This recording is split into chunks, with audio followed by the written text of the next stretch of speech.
శివన్నారాయణ తన కూతురు దగ్గరికి వచ్చి ఇప్పటిదాకా జరిగినవన్నింటినీ పక్కన పెట్టేస్తే ఇప్పుడు నా మనవరాలు జోష్న నిశ్చితార్థం జరుపుకోబోతున్నాము. అందుకే మిమ్మల్ని పిలవడానికి ఇక్కడికి వచ్చాము. మీరు వస్తే చాలా బావుంటుంది అని చెప్పేసి అయితే అంటూ ఉంటాడు. ఆ మాటలు వినగానే అక్కడ ఉన్న కాంచన అయితే చాలా సంతోషిస్తూ ఉంటుంది. ఇంతలో అక్కడ ఉన్న కార్తీక్ మాత్రం ఏంటి మీ మనవరాలు పిలిస్తే మీరు ఇక్కడికి వచ్చారా? అంతేగాని మీకు పిలవాలని లేదా? అని చెప్పేసి అయితే అంటూ ఉంటాడు.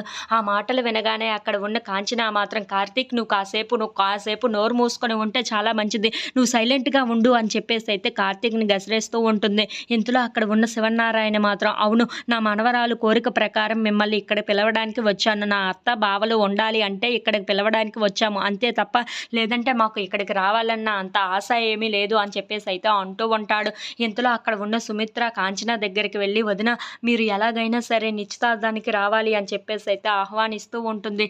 ఇంతలో అక్కడ ఉన్న వాళ్ళందరూ అయితే అది చూసి చాలా సంతోషిస్తూ ఉంటారు. ఇంతలో అక్కడ ఉన్న శివనారాయణ మాత్రం పిలవాల్సిన వాళ్ళని మాత్రమే పిలువు, ఇంకా ఎవరిని పిలవద్దు అని చెప్పేసి అయితే అంటూ ఉంటాడు. ఆ మాటలు వినగానే అక్కడ ఉన్న దీప అయితే ఒక్కసారిగా షాక్ అయిపోయి చాలా బాధపడుతూ ఉంటుంది.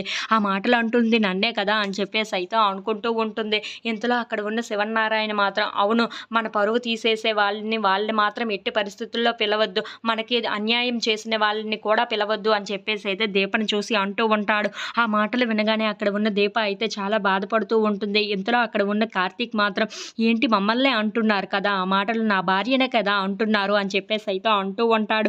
మీ పిలవని పేరంటానికి మాకు రావాల్సిన అంత అవసరం కూడా లేదు అని చెప్పేసి అయితే అంటూ ఉంటాడు. ఆ మాటలు వినగానే అక్కడ ఉన్న శివనారాయణ మాత్రం నువ్వు మీ అమ్మ మాత్రమే రావచ్చు, క్యాటరింగ్ ఎలాగో ఇచ్చాము కాబట్టి తను కూడా వస్తుందిలే అని చెప్పేసి అయితే అంటూ